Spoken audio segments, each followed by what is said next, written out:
అందరికీ నమస్కారం. నా పేరు Durga. Welcome to my YouTube channel కథా కాలక్షేపం. Listen to the reading. మీరు వింటున్నారు ఎంఎస్ సుబ్బలక్ష్మి గారి జీవిత చరిత్ర.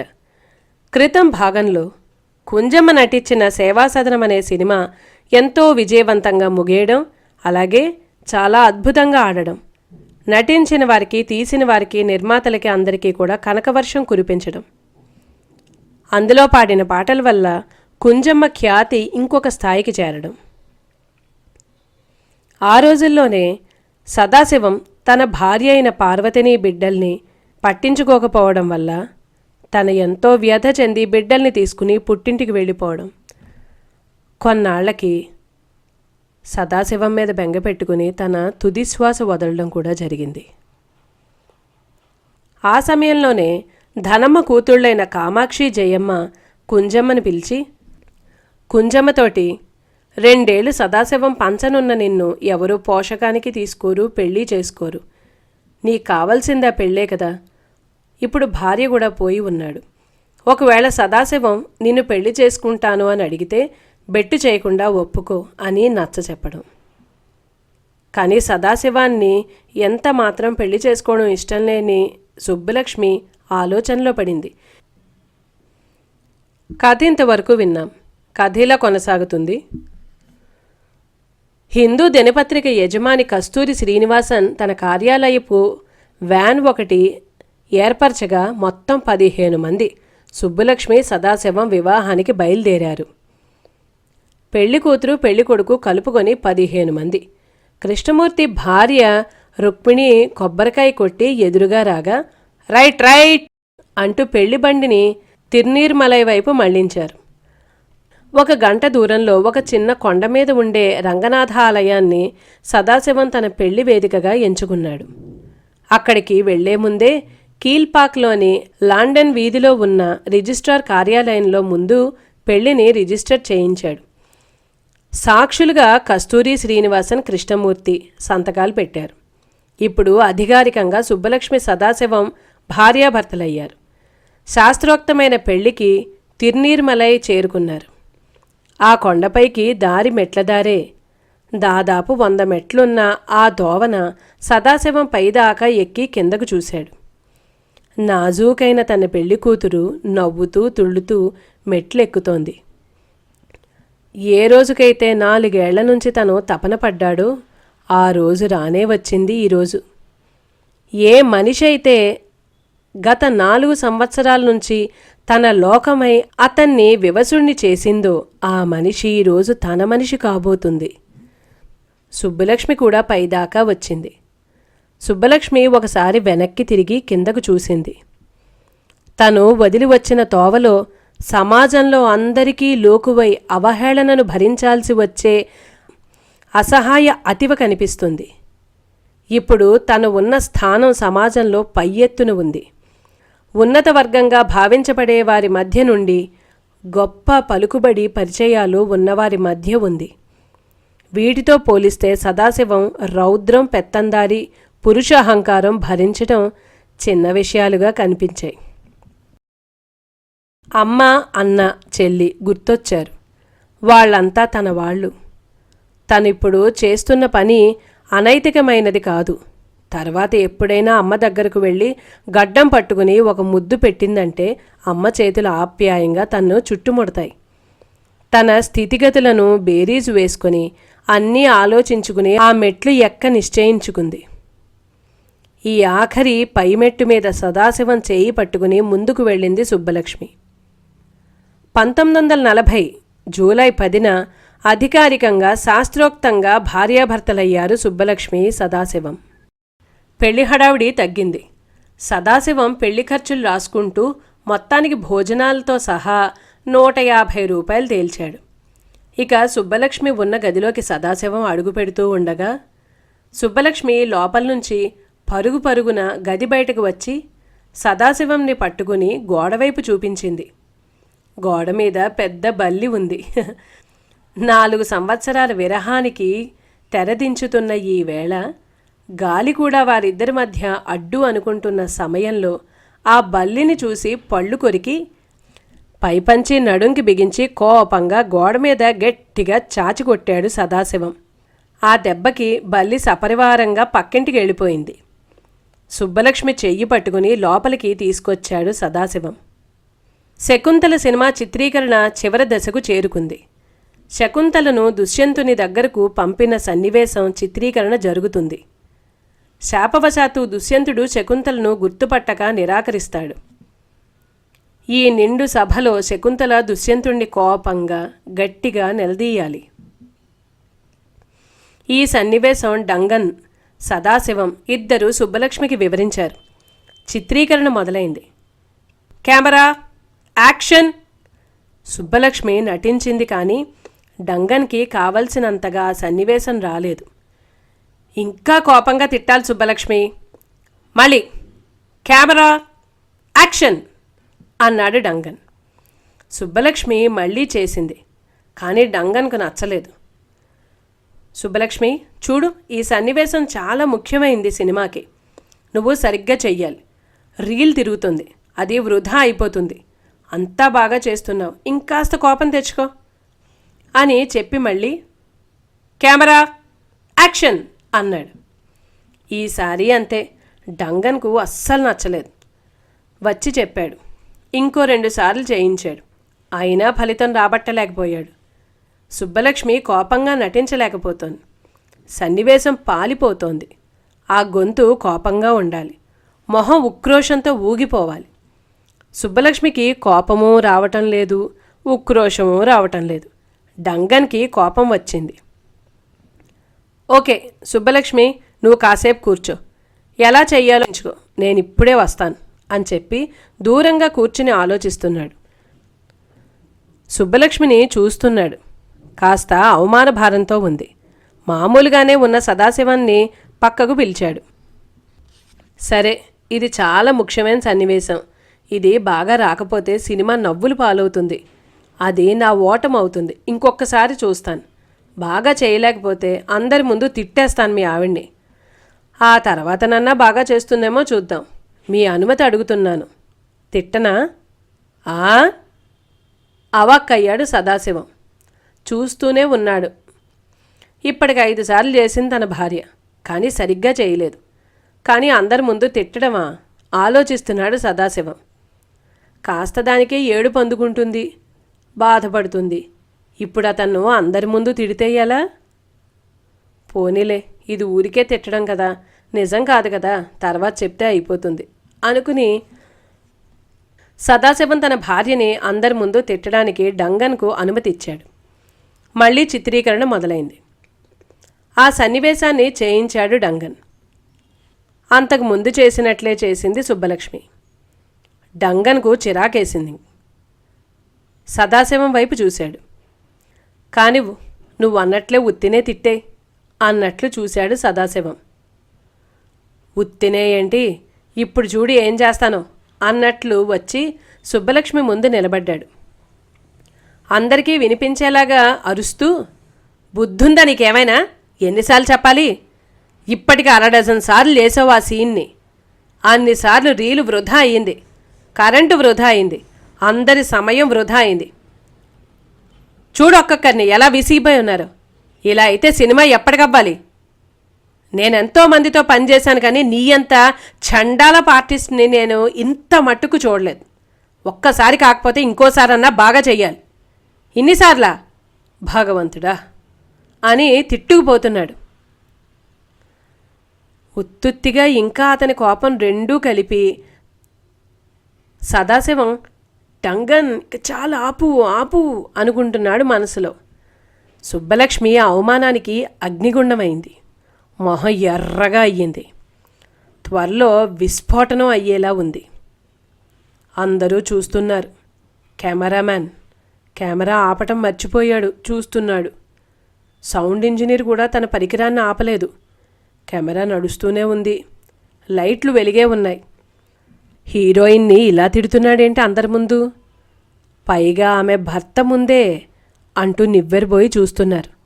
డంగన్ సుబ్బలక్ష్మి పరిస్థితిని గమనించి ఇంకా 2 తిట్లు గట్టిగా తిట్టి అలా పక్కకు వచ్చాడో లేదో సుబ్బలక్ష్మి కోపంతో, ఉక్రోషంతో, అవమాన భారంతో, తిరస్కరణకు గురైన పరాభవంతో దుష్యంతుని వైపు తిరిగి గట్టిగా సంభాషణలు చెప్పేసింది. శకుంతల చేయవలసిన పని అది. అవమానానికి గురైన శకుంతల దుష్యంతుణ్ణి దూషించడం.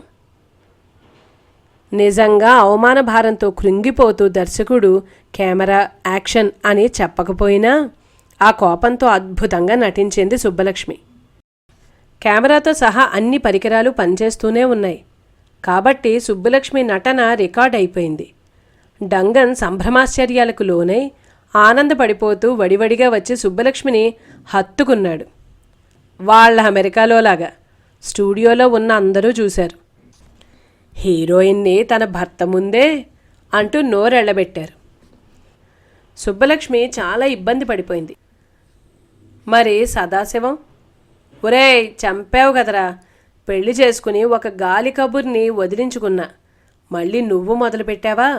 స్టూడియోలో జరిగిన ఈ గాలి కబురు సన్నివేశం గాలంత వేగంగా వెళ్ళి సినిమా పత్రికలకి ఎక్కింది. సుబ్బలక్ష్మికి డంగన్కి మధ్య ఏదేదో జరుగుతుందంటూ వార్తలు గుప్పుమన్నాయి. సదాశివం అనుకున్న మొదటిది మాత్రం గాలి కబురు కాదు, గట్టి కబురే. ఈ కబుర్లని, ఊసుల్ని గుండెల్లోంచి తీసివేసి గాలిలో వదిలేసింది సుబ్బలక్ష్మి. ఆ గుండెలో సదాశివం దర్జాగా సకల మర్యాదలతో తిష్టవేశాడు. శకుంతల సినిమా చిత్రీకరణ పూర్తయింది. సినిమా పోస్టర్లలో సుబ్బలక్ష్మి ప్రముఖంగా కనిపించేటట్లు రూపొందించాడు సదాశివం. బాలసుబ్రహ్మణ్యం తనని పెట్టిన ఇబ్బందికి సినిమా పోస్టర్ మీద బాలసుబ్రహ్మణ్యం మెడను వంచేశాడు సదాశివం. షడాశివం గారు, ఏంటిది? కమెడియన్ని వంచినట్లు హీరోని వంచారు అడిగాడు డంగన్. సదాశివం నిర్మాత, ఎవరి మాట వినాల్సిన పని లేదు. డిసెంబర్ 10, 1940లో శకుంతల సినిమా విడుదలైంది. మొదటి ఆట నుంచి బ్రహ్మాండంగా ఆడటం మొదలుపెట్టింది. మద్రాసులో సినిమా హాల్లో జనాన్ని అదుపు చేయడానికి పెద్ద సంఖ్యలో పోలీసులు అవసరమయ్యారు. నటిగా, గాయనిగా ఇప్పటికే పేరున్న సుబ్బలక్ష్మి శకుంతల విజయంతో తారాపథానికి దూసుకెళ్ళింది. సుబ్బలక్ష్మి పేరు ఇటు దినపత్రికల్లోనూ, పత్రికల్లోనూ, సినిమా పత్రికల్లోనూ తరచూ అచ్చు అవుతూ ఉంది. ఒకసారి సంగీత కచేరీల గురించైతే ఇంకోసారి సినిమా ప్రసక్తితో. హెచ్ఎంవి వారు వాళ్ళ గ్రామ్ఫోన్ రికార్డుల ప్రకటన ఇస్తూనే ఉన్నారు. తమిళంలో వార్త వ్రాస్తూ ఇంగ్లీష్లో ఎంఎస్ అని వ్రాసి ఆ తర్వాత సుబ్బలక్ష్మి అని వ్రాస్తున్నారు. ఇలా సుబ్బలక్ష్మి పేరులో ప్రస్ఫుటంగా కనిపిస్తున్న ఎంఎస్ అక్షరాలు సుబ్బలక్ష్మికి పేరైపోయింది. ఎంఎస్ సుబ్బలక్ష్మి అనే పొడవాటి పేరు కంటే ఎంఎస్ అనే పొట్టి పేరు ఎక్కువగా వాడడం మొదలుపెట్టారు ప్రజలు. శకుంతల సినిమా అనుకున్న దానికంటే బ్రహ్మాండంగా ఆడింది. ఆ సినిమా పాటలు హెచ్ఎంవి వాళ్ళు రికార్డులు విడుదల చేశారు. ఒక ప్రక్క గ్రామ్ఫోన్ రికార్డులు బ్రహ్మాండంగా అమ్ముడవుతున్నాయి. ఈ విజయాలతో తృప్తి పడదలుచుకోలేదు సదాశివం. భార్య కచేరీ ఏర్పాట్లు చేసుకున్నాడు. కుంజా, రేపే మనం తిరువాయూరు ఆరాధనోత్సవాలకి బయలుదేరుతున్నాం, సర్దు అన్నాడు సదాశివం. బెంగళూరు నాగరత్నమ్మ గత 10 సంవత్సరాలుగా తన ఆస్తులన్నీ ధారపోస్తూ త్యాగరాజుకి గుడి కట్టించింది. అప్పట్నుంచి త్యాగరాజ పుణ్యతిథి అయిన పుష్య బహుళ పంచమి నాడు ఈ ఆవరణలో త్యాగరాజస్వామి ఘనపంచ కృతులు ఆలాపనతో త్యాగరాజుని ఆరాధించడం మొదలవుతుంది. ప్రఖ్యాత కర్ణాటక సంగీత విద్వాంసులందరూ కచేరీలు చేస్తారు. ఈసారి ఆరాధనోత్సవాల్లో అందరి కచేరీలతో సుబ్బలక్ష్మి కచేరీకి టిక్కెట్లు ఎక్కువ అమ్ముడుపోయాయి. సుబ్బలక్ష్మి కచేరీని ముందు వరుసలో కూర్చుని నాగరత్నమ్మ వింది. కచేరీ తర్వాత దగ్గరకు పిలిచింది. సుబ్బలక్ష్మి, ఇప్పుడు నీ పాటలో ఉచ్చారణ దోషాలు లేవు, సరిగ్గా పాడావు, అంతా బాగా పాడావు అని చెప్పింది. 5 ఏళ్ల క్రితం తన ఉచ్చారణలో దోషాలు ఉన్నాయని చెప్పి తనను అప్రమత్తం చేసిన ఈ నాగరత్నమ్మకి కృతజ్ఞురాలైంది సుబ్బలక్ష్మి. సుబ్బలక్ష్మి కచేరీ పని అయిన తర్వాత సదాశివం, కృష్ణమూర్తి నడుచుకుంటూ త్యాగరాజు తన రాముడిని వెతుక్కున్న కావేరీ నది ఒడ్డుకు చేరుకున్నారు. అక్కడ తమ భవిష్యత్తును వెతుక్కోవటం మొదలుపెట్టారు. కృష్ణమూర్తి, ఏం చేద్దామనుకుంటున్నావు అడిగాడు సదాశివం నదిలో రాయి విసురుతూ. అంతే సదాశివం, నాకు వాసనకి ఇక కుదరదు. సత్యాగ్రహంలో చేరొద్దంటున్నాడు.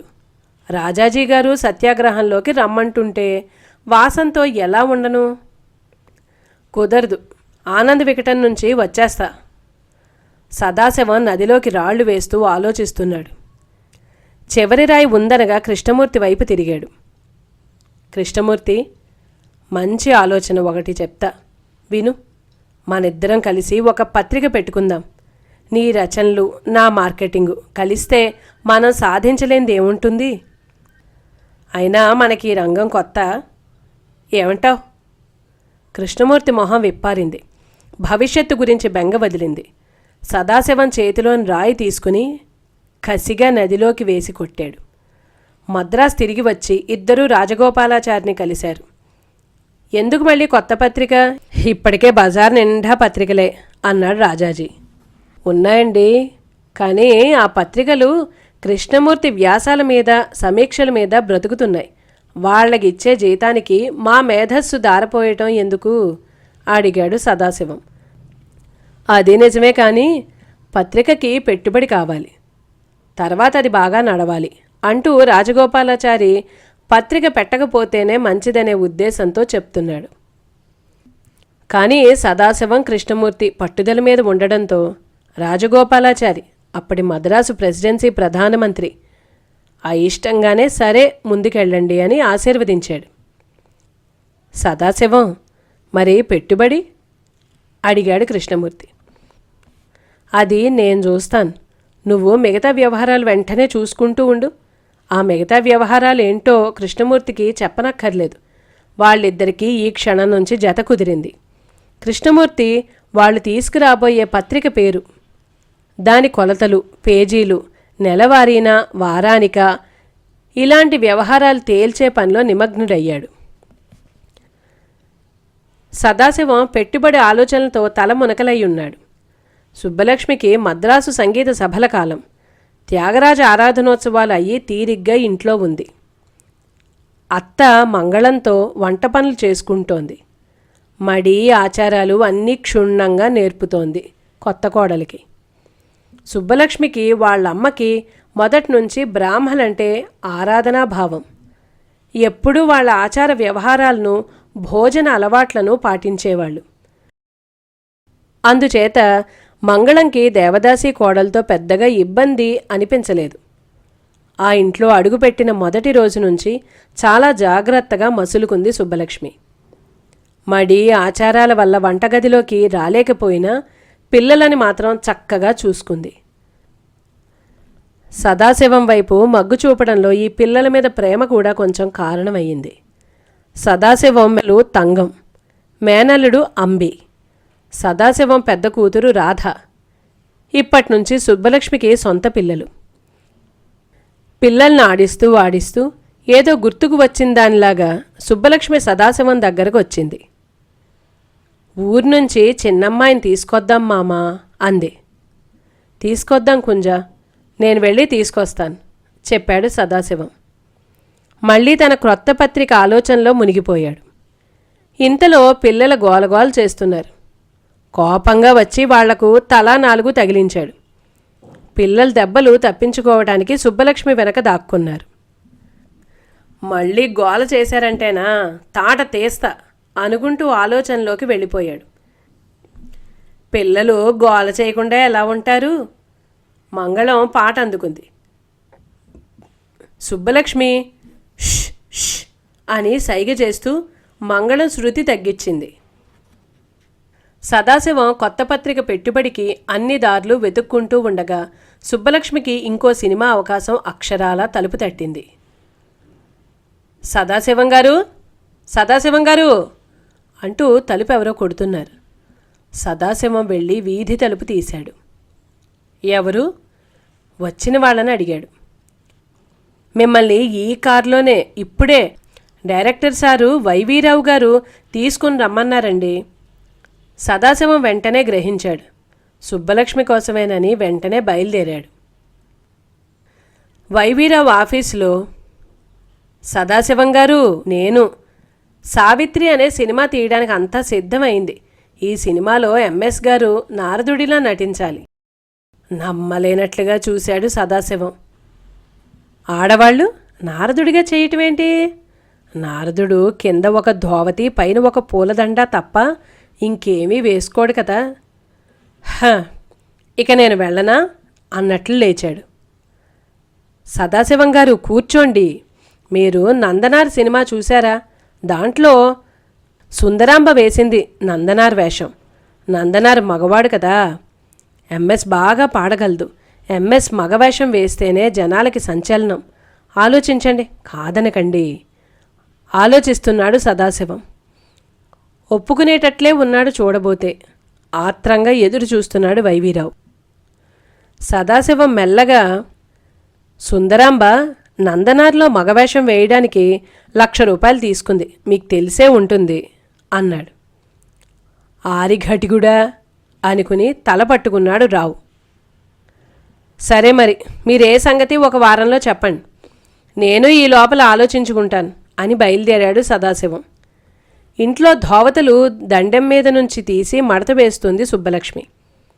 తన క్రొత్త పత్రికకు పెట్టుబడి కనిపించేసింది సదాశివానికి. సరిగ్గా వారానికి అనుకున్నట్లు రావు పిలిచాడు. చెప్పండి, ఎంఎస్ నటిస్తున్నట్లేనా? 1,00,000 రూపాయలు ఖాయమేనా?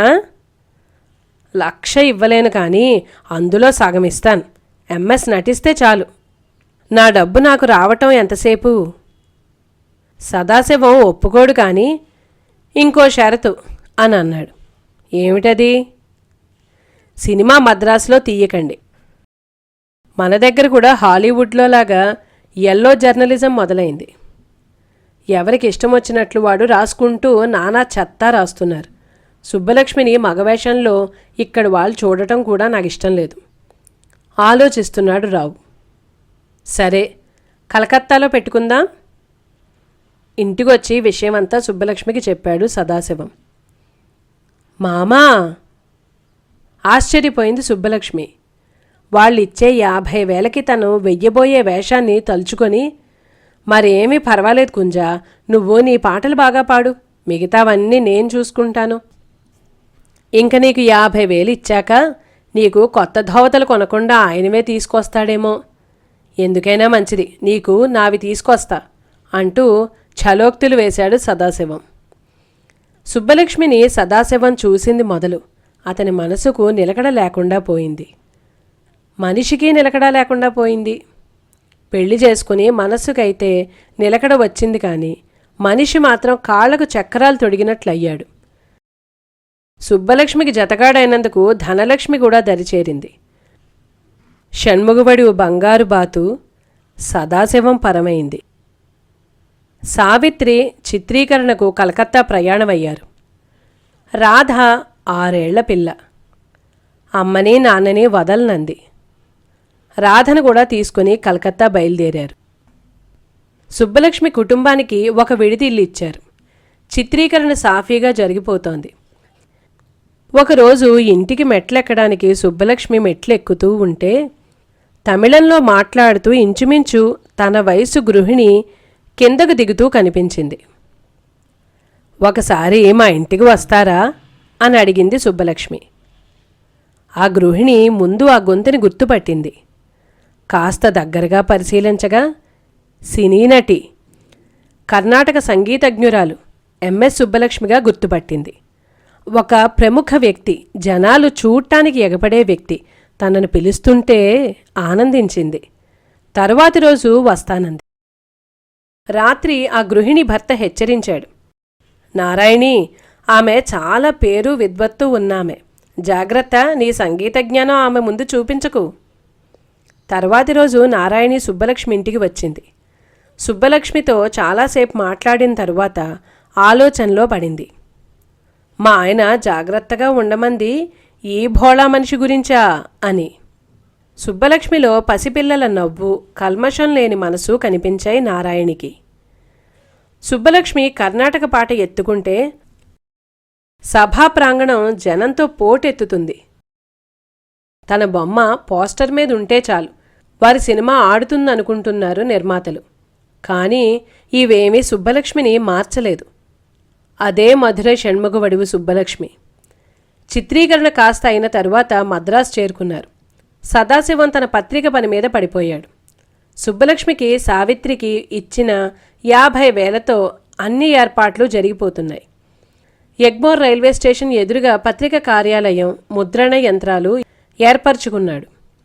కొన్నాళ్లు పత్రిక పని చూసుకుని వైవీరావు పిలవగానే మళ్లీ కలకత్తా చేరుకున్నారు. ఈసారి రాధని నారాయణి కనిపెట్టుకుని ఉంది. కలకత్తాలో మొత్తం మీద 6 నెలలు గడిపి సుబ్బలక్ష్మి తన పాత్రను పూర్తి చేసుకుని ఆగస్టు కల్లా మద్రాసు చేరుకున్నారు. ఆగస్టులో సుబ్బలక్ష్మి, సదాశివం, కృష్ణమూర్తి మానసపుత్రిక కల్కి తొలి పత్రిక విడుదలకు సిద్ధంగా ఉంది. కల్కి వారపత్రికగా తయారయ్యింది. కృష్ణమూర్తి ముఖ్య సంపాదకుడు, సదాశివం కార్యనిర్వాహకుడు. 1941 ఆగస్టులో ఎగ్మోర్లో కల్కి ముద్రణాలయం, కార్యాలయం పూర్తి హడావిడిగా ఉన్నాయి. పంపిణీదారులు వచ్చి పత్రికను అమ్మటానికి ఒక్కొక్కరు 100ల సంఖ్యలో తీసుకెళ్తున్నారు. సదాశివం ఈ వార్త తరువాత రోజు వార్తాపత్రికల్లో రావటానికి విలేకరులను కూడా ఆహ్వానించాడు. వాళ్లల్లో ఒక విలేకరి సదాశివం కుర్చీ వెనక గోడకు ఉన్న సుబ్బలక్ష్మి పెద్ద ఫోటో చూస్తున్నాడు. తంబి, సుబ్బలక్ష్మి సినిమా యాక్టర్ అని అంత పెద్ద ఫోటో పెట్టుకున్నాడు ఆఫీసులో. ఆమె అందరికీ తెలుసు కదా, అందుకే. ఇళ్లే అన్నా, సదాశివం భార్య కదా, అందుకు పెట్టుకున్నాడు. ఇల్లే తంబి. ఆమా అన్నా. సదాశివం ఈ సంభాషణ విని, ఆమె సినిమా యాక్టర్ అని, నా భార్య అని ఆమె ఫోటో అక్కడ పెట్టుకోలేదు. సుబ్బలక్ష్మి ఈ పత్రికకి పెట్టుబడి పెట్టిన భాగస్వామి, అందుకు పెట్టుకున్నాను ఆమె ఫోటోని అని నిజం చెప్పాడు. 1941 సెప్టెంబర్ 10న సావిత్రి విడుదలైంది. యథాప్రకారంగా సుబ్బలక్ష్మి పాటలకి జనం జేజేలు పలికారు. సినిమా మాత్రం సరిగ్గా ఆడలేదు. సుబ్బలక్ష్మి నటన కూడా అంతంత మాత్రమే. సుబ్బలక్ష్మి పుణ్యమా అంటూ సుబ్బలక్ష్మి తన జీవితంలోకి రాకముందు ఏ ఉద్యోగంలో స్థిమితంగా ఉండని సదాశివానికి ఇప్పుడు 2 ఉద్యోగాలు. ఒకటి కల్కి, 2 సుబ్బలక్ష్మి. 2 పూర్తిస్థాయి ఉద్యోగాలే. కల్కి పత్రిక పుటలు పెంచాలే గాని కల్కకు అక్షరాలకు ఏమాత్రం లోటు లేదు. కృష్ణమూర్తి రచనా వ్యాసంగం ఒక ఎత్తు అయితే 1940లోని పరిస్థితులు ఒక ఎత్తు. 2వ ప్రపంచ యుద్ధం కాలమది. భారత స్వాతంత్ర్యోద్యమం కూడా ఒక కొల్కికి వస్తుంది. రోజు మీద రోజు సంచలన వార్తల కాలం. ఇక సుబ్బలక్ష్మి అందరికంటే ఎక్కువ గిరాకీ ఉన్న కర్ణాటక సంగీత నిధి సినీ నటి. ఎంతగా ప్రాచుర్యం కల్పిస్తే అంతగా లాభం. ఇక సదాశివం జీవితం ఈ 2 పూర్తి స్థాయి ఉద్యోగాలతో ముడిపడిపోయింది. నేటికి కథనిక్కడితో ముగిస్తున్నానండి. నేను చదివిన విధానం మీకు నచ్చినట్లయితే లైక్ చేయండి, షేర్ చేయండి. మరిన్ని మంచి మంచి పుస్తకాలు వినడానికై ఇప్పటిదాకా నా ఛానల్ సబ్స్క్రైబ్ చేసుకోకపోతే దయచేసి సబ్స్క్రైబ్ చేసుకోగలరని నా మనవి. మీ అమూల్యమైన అభిప్రాయాల్ని కామెంట్స్ రూపంలో తెలియజేయండి. వీడియో అప్లోడ్ చేయంగానే నోటిఫికేషన్ రావాలంటే పక్కనున్న బెల్ ఐకాన్ క్లిక్ చేయండి. మళ్ళీ తరువాయి భాగంలో మీ ముందుకు వస్తాను. అంతవరకు నమస్కారం.